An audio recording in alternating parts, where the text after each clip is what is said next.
Okay, today we're going to be doing a deep exploration of Johnny Winter's legendary cover of B.B. King's Be Careful with a Fool from Johnny's self-titled debut album, one of the greatest blues albums of all time. Johnny apparently recorded this on a Fender Mustang by all accounts. And if you haven't heard the song before, you might want to start by just pausing this video, skipping to the end. I'm linking the original there. Listen to the original so you get the context.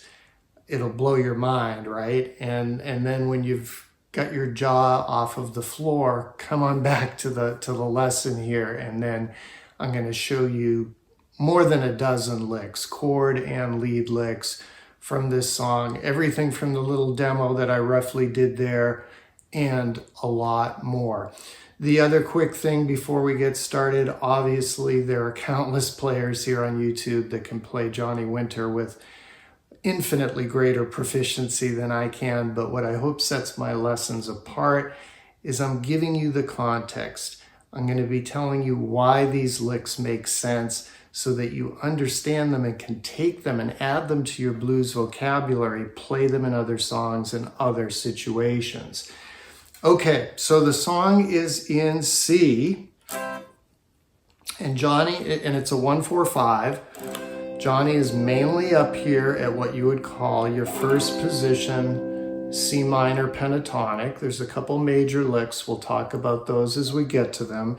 But let's look at the interesting things he does with the chords first of all. For the one chord, he often plays this version of a C9. This is that ninth chord where the root is implied, right? That's your root there on the 6th string, but you don't play it. You play 5 and 3 at the 7th fret. You play 4 and 2 at the 8th fret. And Johnny often leads into it, as in the introduction to Be Careful with a Fool, from one step above. So in other words, C sharp 9 to C9.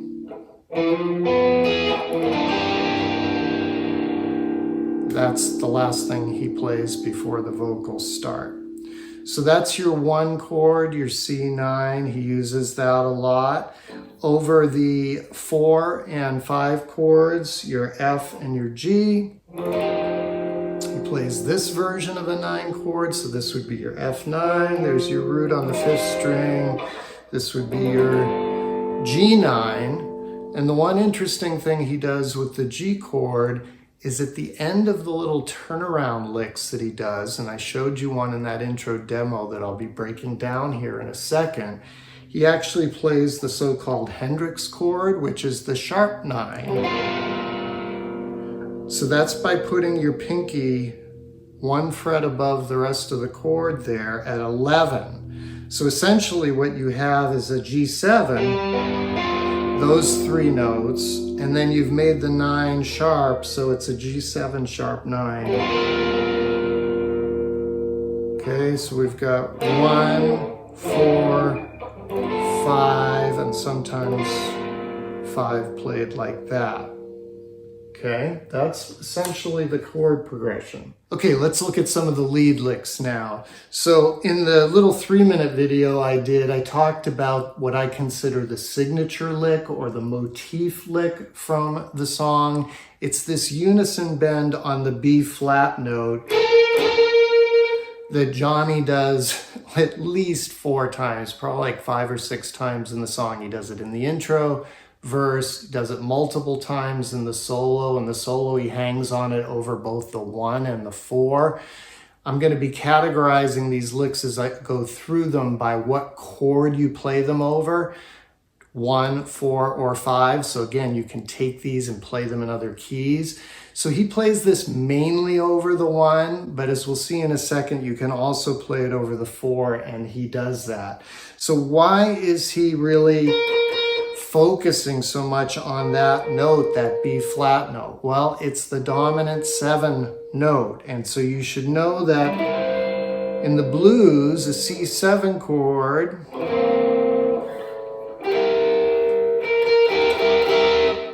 creates tension, right? The dominant 7 creates tension. And so the dominant 7 in the key of C is B flat. That's what he's really focusing on when he wails on that. So one interesting thing about this is when most blues guitarists come up into that second position minor pentatonic and do that double stop, it's licks like that, 12 and 11, 3 and 2. And Johnny does play around with that. He even, he riffs on that a bit. But mainly what he's doing is using that to launch into the unison bend, which is 1 fret above. So it is 13 with your ring finger, and you're bending it so it's a unison. That's what unison bend means, right? You're bending a note so it matches the note on the next string.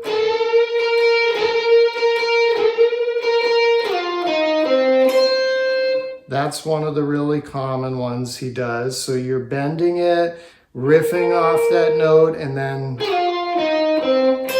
sliding back down into the first position minor pentatonic, and then coming up and picking up the root note.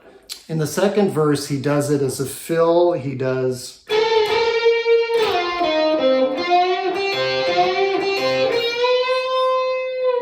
something along those lines. So just a quick, and then a Chuck Berry-ish.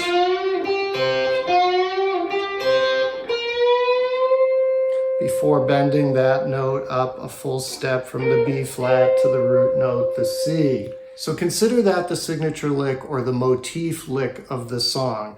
So there's one other place in the song he does a unison bend on a G note. So again, it's not to create tension, but it's just a riff he plays over the 1 as a verse fill, and it's sort of like this.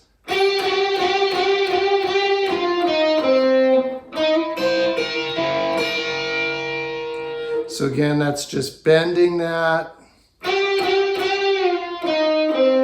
Then he immediately follows it with a tension lick, because what's he doing there? He's outlining the 3, the 1, and the 7 of a C7 chord. So that's a hammer-on from 8 to 9 on the 3rd string.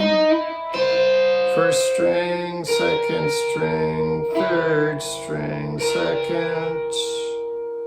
Okay, that's a really cool tension lick too. One lick he does twice, and I showed you in the beginning. He does this one in the 2nd verse, and he does it in the solo, and he actually does it in the 4th verse too, is this. It's kind of a flash lick, right? You're just going from open to 3rd fret on the 3rd string. So you're going from a G note, the 5, again to the what? Dominant 7 again. There you have it. And then he just walks down the C minor pentatonic there in first position. So that's 3, 1, 3, and then hitting that root note. When he does it in the solo, I think he ends with a double stop of the C and the B flat, because it has that sort of dissonance. Something like that. So, flashy lick, right? It's cooler, of course, when it's an open string, but it is movable. Here's a cool little fill that he plays in the 3rd verse, 15th fret. So that's 15 and 16, and you're wiggling 16 a little bit before you land on the root note at 17 on the 3rd string. It's probably easier to show you here, and you can see that it's part of a C minor chord. Right?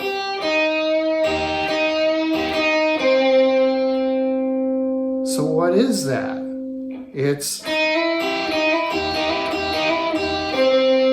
right? This is a C major, this is a C minor. Oh, we're tweaking the minor third. Because along with the dominant 7, the other thing in the blues that gives you that tension is going between the minor and major third. So that's what this lick is.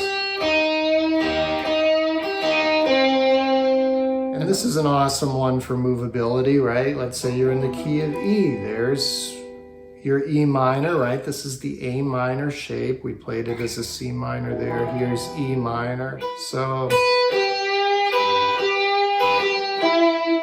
that would be an E.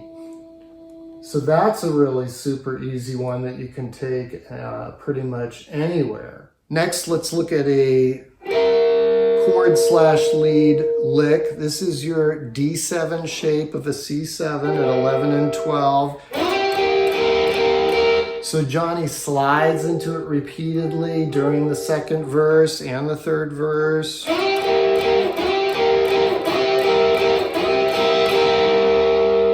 And then over the 4 chord, he goes down a half step. Why does that work? Well, it works if you think of your F7, right, of an A7 shape right there. There's your F chord of an A shape. So this is your F7 of an A shape.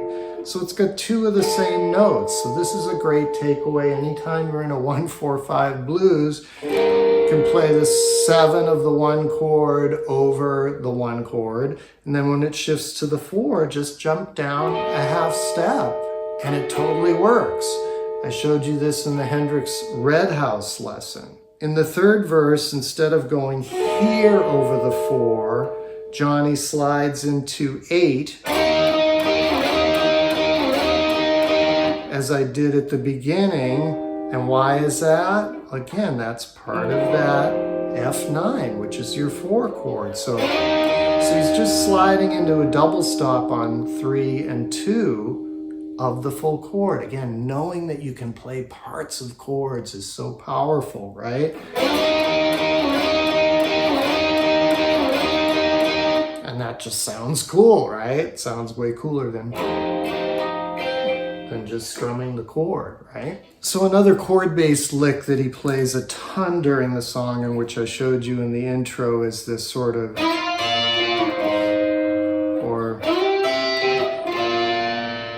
and these are intervals of 6, but they're made out of chords. They're parts of your 4 and 5 chord, right? So remember, this is your 4 chord, this is your 5 chord. You can see that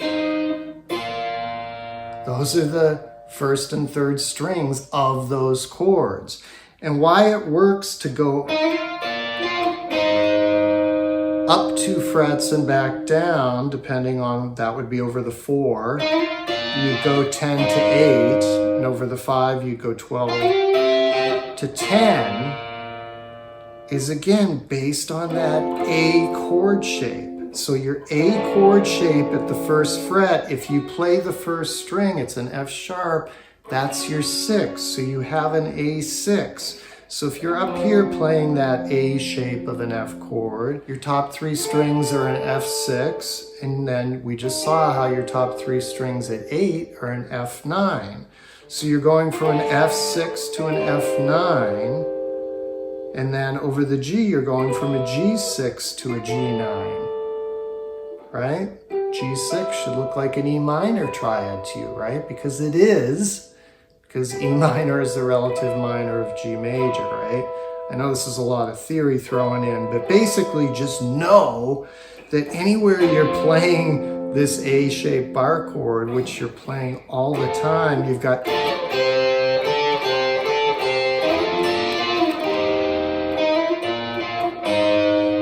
all these kind of licks,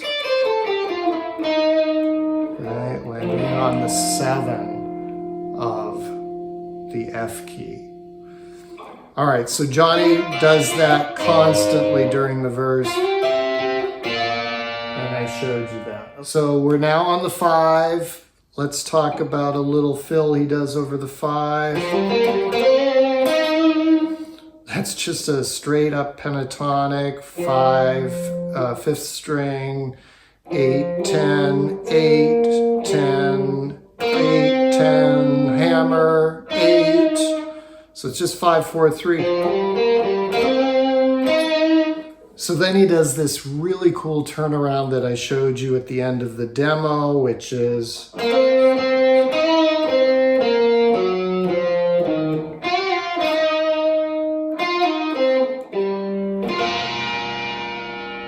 So that's 8, 10, hammer, 8, just a little bit of a tweak. Yeah,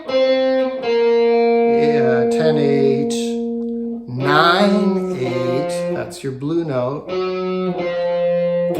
11, and then slight bend, 3rd string, 10th fret. And then I like to use the middle finger here to set yourself up for that Hendrix chord.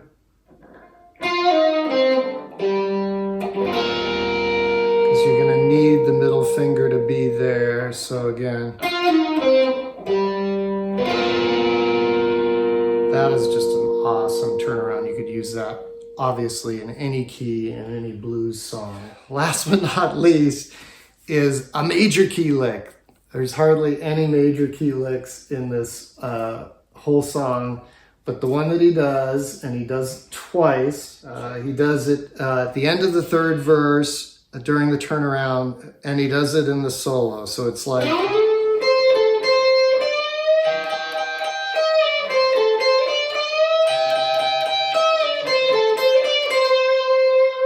something like that. So this is your C box, your octave of this shape, right? Your standard 1st position C chord, your octave of it. So you're sliding into 14 on the 3rd string. C note, 13, 2nd string, then you're bending, 15. And then playing that 15th fret 1st string, which is the G note, right? That's why this is working over the 5.